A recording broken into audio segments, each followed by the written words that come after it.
Hanap mo ba ay dessert na easy to make at budget-friendly? Subukan mo itong ating recipe ngayon, super dali lang gawin, no need ng oven or steam.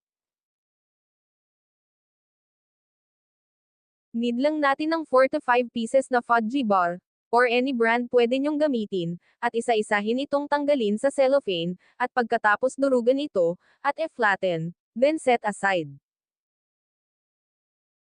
At habang ginagawa natin ito, ay paki-comment naman kung taga saan ang mga nanonood ngayon, at baka ikaw na ang susunod na shoutout tulad na lang nila, Dolores Floren ng San Luis Agusan del Sur, Luz Bimindachi ng Amaya Tanza Cavite, Levita Villamarzo ng Quezon Province, Irene Adorable ng Davao City at si Jeanette Clarion ng Mati City.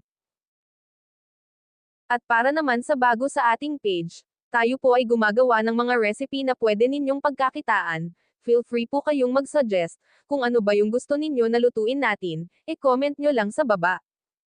At kapag okay na ang cake base natin, sa isang kaserola, maglagay tayo ng isang sachet ng clear gulaman, at isang sachet din ng 3-in-1 na kape, kayo nang bahala kung anong brand ang gusto ninyo, at pagkatapos ay i-mix lang ito, at mag-add ng 1 cup na water, at isang lata ng crema asada, kayo na rin ang bahala kung anong brand ang available sa inyo, at i-mix lang ito.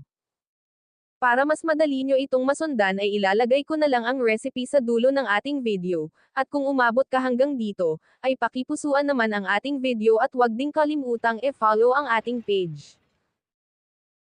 At bago ito isalang sa kalan, make sure na na-mix ito ng maayos, hanggang wala ng buo-buong mixture, at continuous lang ang paghalo, para hindi ito dumkit sa kaldero, hintayin lang itong mag-simmer, then pour agad ito sa ating cake, at palamigan ito sa room temperature, at hintayin na mag-set ito.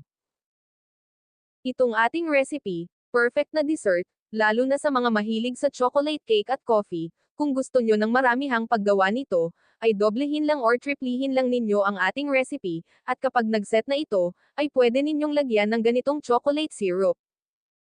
O di kaya magkano ng Milo at kaunting tubig at ng powdered sugar. Etong inilagay ko na syrup ay nabili ko lang sa grocery. Thanks for watching. Please don't forget to like, share and follow. God bless.